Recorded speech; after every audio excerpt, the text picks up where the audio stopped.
Son here.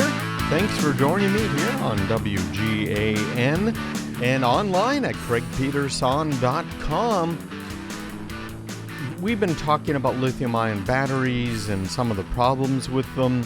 I've got here my lithium polymer batteries. Now, I had turned these on, put them on charge, which is just, in this case, just plug the batteries directly into micro USB connectors. And if you're watching this on video, you can see it.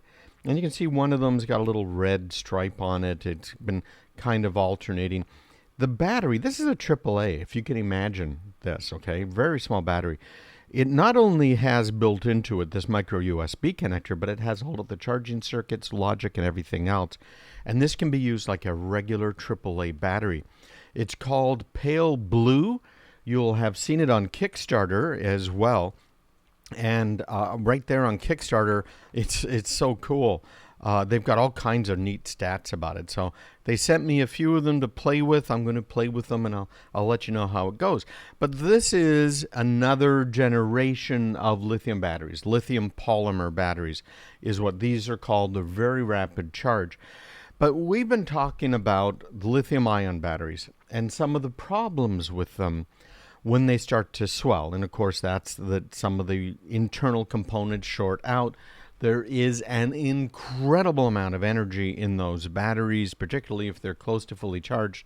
And then when they short out, of course, it heats up and they catch fire. Now, this is all tied into this Tesla death. And an article that I got from Yahoo here, actually it's from Bloomberg, but through Yahoo. And here's what happened. This guy, 48-year-old anesthesiologist, he was driving his leased Tesla in February when he lost control on a South Florida parkway and the car slammed into a palm tree. Now, they filed a wrongful death lawsuit in Broward County because the police could not open the doors to the Tesla.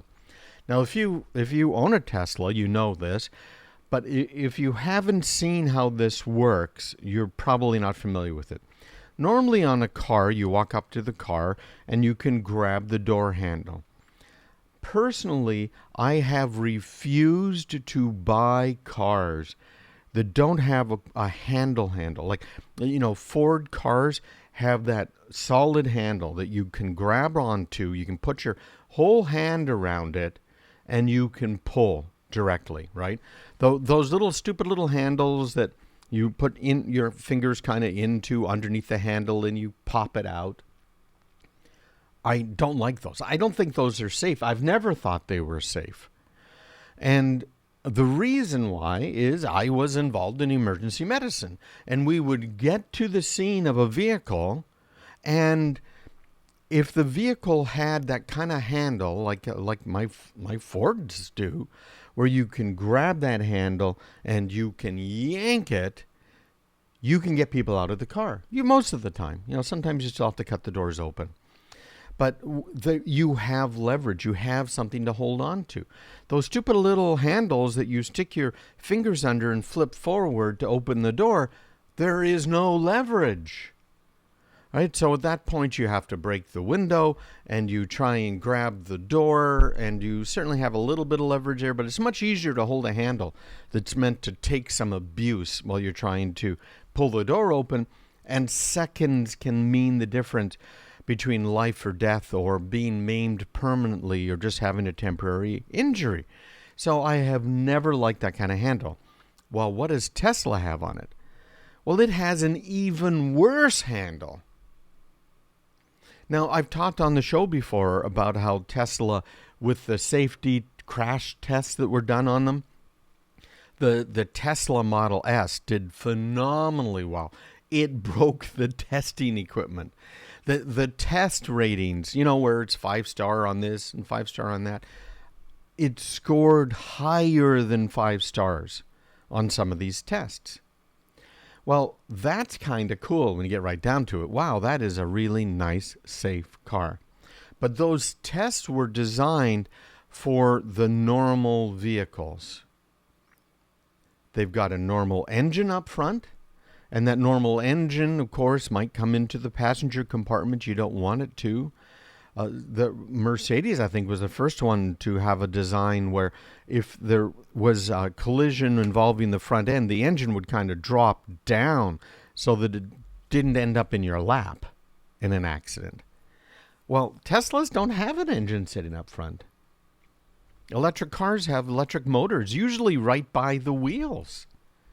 So there's no way you're going to get an intrusion into the passenger compartment, and you have all of that space up front to crumple, a huge crumple zone that can protect the occupants. That's absolutely fantastic. I love that, right? I love that concept.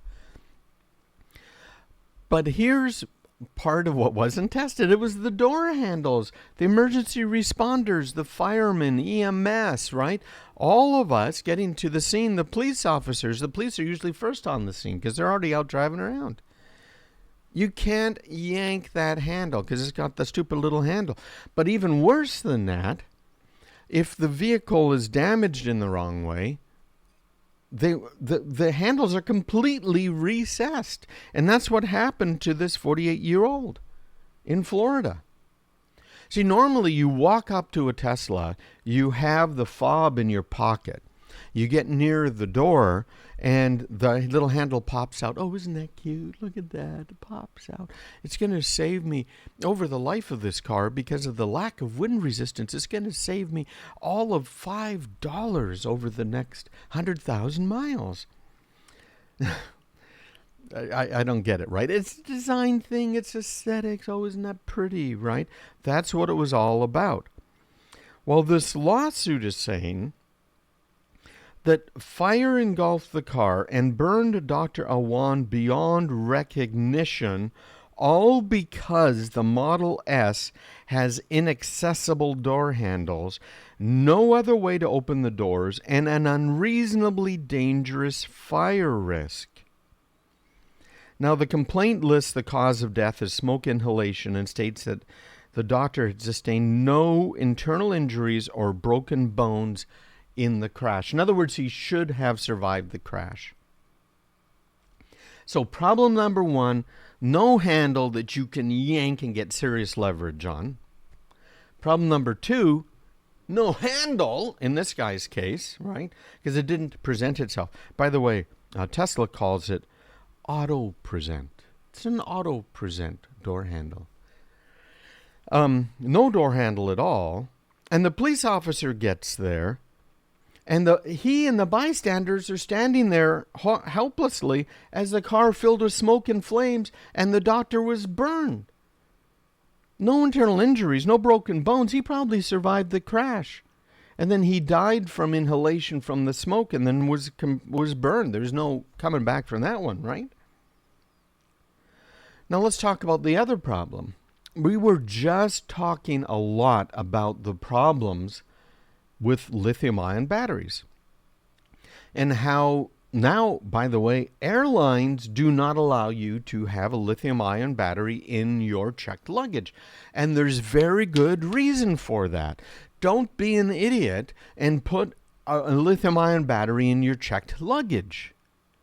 Because here's what could happen. Let's say it's an electric razor. It might be a laptop. It could be anything that has a lithium-ion battery in it. And that battery is sitting down in the luggage hold of the airplane. And that battery decides that because of air pressure changes, it was already defective, whatever it might be, that battery decides it is now time to catch fire. So what we end up with is the whole passenger compartment starting to fill with smoke, toxic, nasty smoke, and fire. And the airplane catches fire, and it's very difficult to fight. Now, the flight attendants are trained to be able to go down below and try and fight a fire down in that compartment. And there are fire suppression systems for it. But a fire suppression system is unlikely to completely extinguish a fire caused by a lithium-ion battery. That's why any lithium-ion batteries need to be with you in the passenger compartment so they can isolate it if it catches fire. They might just set it in the middle of the floor and let it burn, because there's nothing much else they can do about it. But at least it's not catching other things on fire. It can be controlled. So what happens now if you deform a lithium-ion battery? Mythbusters just did a really good one on that in their new show there, Mythbusters Jr., I think it's called. They just readdressed it. But a lithium-ion battery, let's say you throw one out in the trash, and the trash man comes and gets it and puts it in the trash truck, and the trash truck compresses it. And what happens when it's compressed? Well, it shorts out potentially, and if it shorts out, it causes a fire in the trash truck. You've heard about these, right? Trash trucks now catching on fire. So what do you think happens when a car that is full of hundreds of lithium-ion batteries is in an accident? All you have to do is deform some of those batteries and they will catch fire, and that's exactly what happened here. The Tesla continued to burn for hours, according to Bloomberg, reigniting several times, even after firefighters had extinguished the flames and the car had been towed. This isn't, by the way, the only case where Model S's lithium-ion batteries have burned. I've seen a lot of pictures of these before. Another doctor, I think it was in Beverly Hills, had a car that just caught fire, Tesla, when they were stopped at a stoplight. Family of an 18-year-old lost control of his Tesla, crashed into a concrete wall last year. Explosion of the battery for his death, entirely survivable crash. This is going to be interesting. We're going to kind of follow this.